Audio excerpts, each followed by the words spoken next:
சற்று முன் கிடைக்கப்பெற்ற மிக மிக முக்கியமான செய்தி ஒன்று வெளியாகியிருக்கு. ராகுல் காந்தி கொடுத்த வாக்குமூலம். ஸ்டாலின் கைது. பிரதமர் வீட்டு முன்பு போராடிய ராகுல் காந்தி, பிரியங்கா காந்தி உட்பட பலரையும் வலுக்கட்டாயமாக தூக்கி சென்று வாகனங்களில் போலீசார் ஏற்றி கைது செஞ்சிருக்கிறாங்க. இதில் காயமடைந்த ராகுலின் புகைப்படம் சமூக ஊடகங்களில் வேகமாக பரவியது. இதற்கு தாவேகா கண்டனம் தெரிவிச்சிருக்கு. ஆனால் திமுக கண்டனம் தெரிவிக்கலை. திமுக தலைவர் மு.க. ஸ்டாலின் சுத்தமாக கண்டுகொள்ளலை. தமிழ்நாடு எதிர்க்கட்சி தலைவர் உதயநிதி ஸ்டாலினும் கண்டுகொள்ளலை.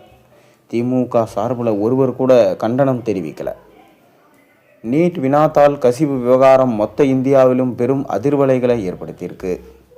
இந்த விவகாரத்திற்கு பொறுப்பேற்று மத்திய கல்வி மந்திரி தர்மேந்திரநாத் பிரதான் பதவி விலக வேண்டும் என்ற கோரிக்கையை வலியுறுத்தியும் கரப்பாம்பூச்சி ஜனதா கட்சியினர் டெல்லி ஜந்தர் மந்திரில் கடந்த மாதம் 20ஆம் தேதி முதல் போராட்டம் நடத்திட்டு வராங்க.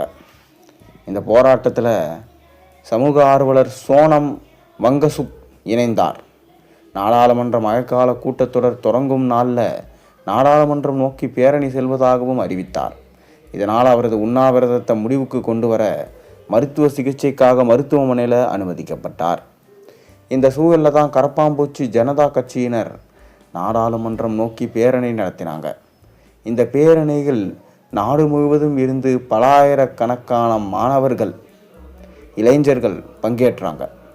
கூட்டம் கட்டுப்படுத்த முடியாதபடி இருந்ததால் இவர்களை தடுக்க பல இடங்களில் தடுப்பு வேலிகள் அமைக்கப்பட்டது. ஆனாலும் தடுக்க முடியாத காரணத்தால் தடியடியும் கண்ணீர் புகை குண்டும் வீசப்பட்டது. பதிலுக்கு போலீசார் மீது கல்வீச்சும் நடத்தப்பட்டதா சொல்லப்படுது. போலீசார் நடத்திய தடியடியில் பல இளைஞர்கள் காயமடைஞ்சாங்க. அவர்கள் அனைவரும் நாடாளுமன்றம் அருகே உள்ள RMS மருத்துவமனையில் அனுமதிக்கப்பட்டிருக்காங்க. மாணவர்களும் இளைஞர்களும் தாக்கப்பட்டதில் இந்த விவகாரம் நாடு முழுவதும் பெரும் விஸ்வரூபம் ஏற்பட்டது. அனைத்து எதிர்க்கட்சிகளும் இதனை கையில் எடுத்தன. காங்கிரஸ் கட்சியின் மூத்த தலைவரும் மக்களவை எதிர்க்கட்சியின் தலைவருமான ராகுல் காந்தி இந்த விவகாரம் பற்றி நாடாளுமன்றத்தில் விவாதிக்க வலியுறுத்தினார். ஆனால் அதனை மத்திய அரசு ஏற்கலை. இதனையடுத்து பிரதமர் இல்லம் அமைந்துள்ள லோக் கல்யாண் சாலை நோக்கி பேரணியாக நடந்து சென்றாங்க. இவர்கள் வரப்போவது குறித்து எந்த விஷயமும் உளவுத்துறைக்கோ டெல்லி போலீஸுக்கோ தெரியல. பிரதமர் இல்லத்தின் பிரதான வாசலுக்கு சென்று போராடினார்கள். இதனை சற்றும் எதிர்பாராத போலீசார் உடனடியாக வந்தார்கள். மத்திய பாதுகாப்பு படையும் விரைந்து வந்தாங்க.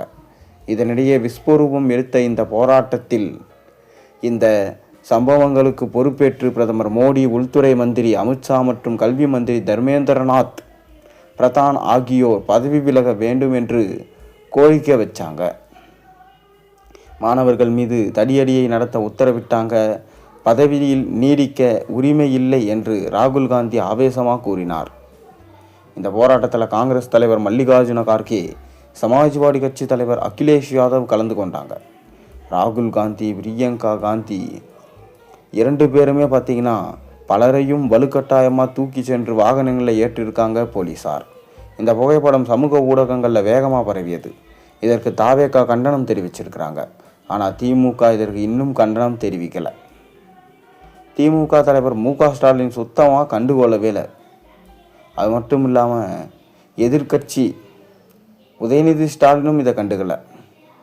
நீட் தேர்வும் ரத்து செய்ய வேண்டும், டெல்லியின் மாணவர்கள் போராட்டத்திற்கு ஆதரவு அளிக்க வேண்டும், அதை பற்றி மட்டுமே இப்போது தான் கருத்து பதிவிட்டிருக்காங்க.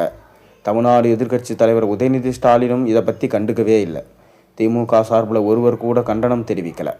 எனினும் அதற்கு முதல் காக்ரோச் ஜனதா கட்சியின் போராட்டத்தில் நடத்த தாக்குதலுக்காக மட்டும் உதயநிதி கண்டனம் தெரிவித்திருந்தார். திமுக கூட்டணியை விட்டு காங்கிரஸ் விலகியதை திமுக தலைவர்கள் துரோகமாகவே பார்க்கிறாங்க. ராகுல் காந்தி கைதுக்கு கூட ஸ்டாலின் கண்டனம் தெரிவிக்காத அளவிற்கு அவர்களிடையே விரிசலை ஏற்படுத்தி உள்ளதா சொல்லப்படுது. மேலும் ராகுல் காந்தி கைது செய்யப்பட்டிருக்கிறார்.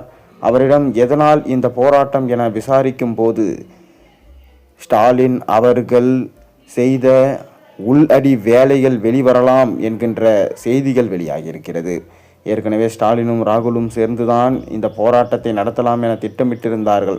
ஆனால் ஆட்சி மாற்றம் நடந்த பிறகு நீட் தேர்வை பற்றி ஸ்டாலினும் உதயநிதி ஸ்டாலினும் கண்டுகொள்ளவில்லை. மேலும் நீட்டில் நடந்த பெரிய உள்ளடி வேலை, நீட் தேர்வு முறைகேடு, நீட்டை ஒழிப்போம் என ஸ்டாலின் தமிழக மக்களுக்கு கூறியதால் தான் தமிழக மக்கள் ஸ்டாலினுக்கு ஓட்டு போட்டார்கள். மேலும் ராகுல் காந்தியிடமும் நீட்டை ஒழிக்க வேண்டும், தமிழகத்தை விட்டு நீட்டை அகற்ற வேண்டும், மேலும் இந்தியாவிலே நீட் இருக்கக்கூடாது என்றெல்லாம் ராகுல் காந்தியிடம் கூறி அதற்காக பேரணியை நடத்துவோம் என ஒப்புதல் வாங்கியிருந்தார். கடைசி நேரத்தில் ராகுல் காந்தியிடம் கழுத்தை அறுத்து விட்டார் ஸ்டாலின். உதயநிதி ஸ்டாலினும் ராகுல் காந்தியின் கைதுக்கோ இல்லையென்றால் வேறு எதற்குமோ அவர் எந்த விதமான பதிலடியும் கொடுக்கவில்லை. இதனால் மிகவும் கோபமடைந்த ராகுல் காந்தி ஸ்டாலின் செய்த ஊழல்கள் அனைத்தையும் ஒவ்வொன்றாக புட்டு வைப்பார்.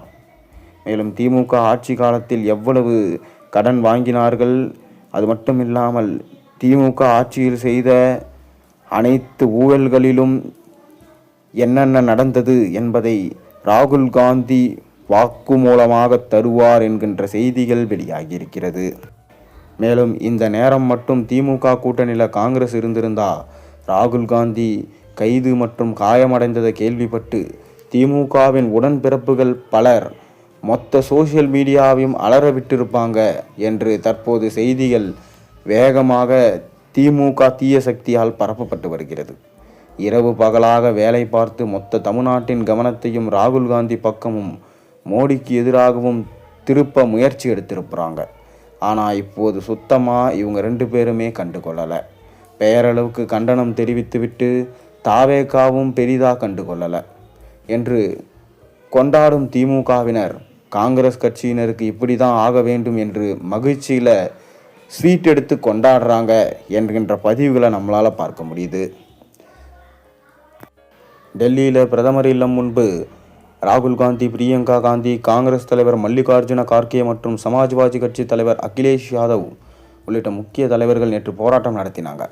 இவர்கள் போராட்டம் குறித்த தகவல் போலீஸுக்கோ உளவுத்துறைக்கோ சுத்தமாக தெரியாது. இதனால் அதிர்ச்சியடைந்த மத்திய அரசு அமைச்சர்களை அனுப்பி முதலில் சமாதானம் செய்ய முயற்சி செய்தது. ஆனால் அவர்கள் ஏற்கவில்லை.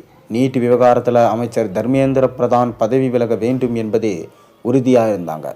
இந்த சூழலில் விரைந்து வந்து காவல்துறையினர் மற்றும் பாதுகாப்பு படையினர் ராகுல் காந்தி தலைமையிலான காங்கிரஸ் நிர்வாகிகளை வெளியேற உத்தரவிட்டாங்க. ஆனால் அவர்கள் போராட்டத்தை கைவிட மறுத்தாங்க.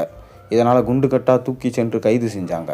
இந்த சம்பவத்தில் ராகுல் காந்தி மூக்கில் காயம் ஏற்பட்டது. இந்த சம்பவம் நாடு முழுவதும் பெரும் அதிர்வலைகளை ஏற்படுத்தியிருக்கிறது. இதற்கு விஜய் தலைமையிலான தாவேகா கண்டனம் தெரிவித்தாங்க. மேலும் பல்வேறு எதிர்க்கட்சிகள் கண்டனம் தெரிவித்தாங்க. ஆனால் திமுக இதுவரை எந்த கண்டனமும் அறிக்கையும் வெளியிடலை. ஸ்டாலின், உதயநிதி கண்டுகொள்ளவே இல்லை. அவர்கள் நீட் தேர்வு விவகாரம் தொடர்பாக மாணவர்கள் போராட்டத்தில் போலீசார் தடியடி நடத்தியதற்கு எதிராகவே கண்டனம் தெரிவித்தாங்க. அவர்களின் போராட்டத்துக்கு ஆதரவும் தெரிவிச்சிருக்காங்க. நேரிலும் எம்பிகளை அனுப்பி ஆதரவு தெரிவிச்சுட்டு வராங்க. ஆனால் காங்கிரஸ் கட்சியின் போராட்டத்தை சுத்தமாக கண்டுக்கலை. முன்னதாக ராகுல் காந்தி திமுக கூட்டணியில் இருந்தபோது இப்படி மட்டும் நடந்திருந்தால் சும்மா விட்டு இருக்காது திமுக என சோசியல் மீடியாவில் கிளப்பி விடுறாங்க. பாஜகவை உண்டு இல்லை என ஒரு வழி செய்திருப்போம். திமுகவின் உடன்பிறப்புகளான ஐடி விங் நிர்வாகிகள், திமுக ஆதரவு யூடியூபர்கள், பத்திரிகையாளர்கள் மற்றும் திமுக ஆதரவுகளை ராகுல் காந்திக்காக சமூக வலைதளத்தையே அலற விட்டு இருப்பாங்க. ஆனால் இன்று சுத்தமாக கண்டுக்கலை. அதே நேரம் நீட் எதிர்ப்பு போராட்டம், காக்ரோச் ஜனதா கட்சி போராட்டம், மாணவர்களின் போராட்டம் ஆகியவற்றை பற்றி மட்டும்தான் பேசுகிறாங்க. காங்கிரஸ் போராட்டத்தை கண்டுக்கவே இல்லை. மேலும் சில திமுக நிர்வாகிகள், உங்களுக்கு இதுவும் வேண்டும், இன்னமும் வேண்டும், எங்களை விட்டு புது கூட்டணிக்கா தாவேகாவுக்கா போனீங்க, அவர்கள் உங்களை கண்டுகொள்ள மாட்டாங்க, அவர்களின் தலைவர் விஜய் நேரடியாக பாஜகவை எதிர்க்க மாட்டார், பெயருக்கே அறிக்கை விடுவார் என்று கூறி தற்போது கிண்டல் செய்கிறாங்க. ராகுல் காந்தி தாக்கப்பட்டதை கேலியா சித்தரித்து சில திமுக நிர்வாகிகள் பதிவிடுகளும் நம்மால் காண முடிகிறது. இதனால தான் தற்போது காங்கிரஸில் உள்ள மிக முக்கியமான தலைவர்கள் திமுகவில் என்னென்ன நடந்தது, எவ்வளவு ஊழல் நடந்தது, ஸ்டாலினுக்கு அதில் எவ்வளவு தொடர்பு உள்ளது என்பதை வெளிப்படையாக அறிக்கை வெளியிடுவார்கள். அதை விஜயிடம் சமர்ப்பிப்பார்கள். பிறகு ஆளுநரிடம் சமர்ப்பித்து அதன் மூலமாக அதிரடியாக ஸ்டாலின் கைது செய்யப்படலாம் என்கின்ற தகவல் தற்போது வெளியாகியிருக்கிறது.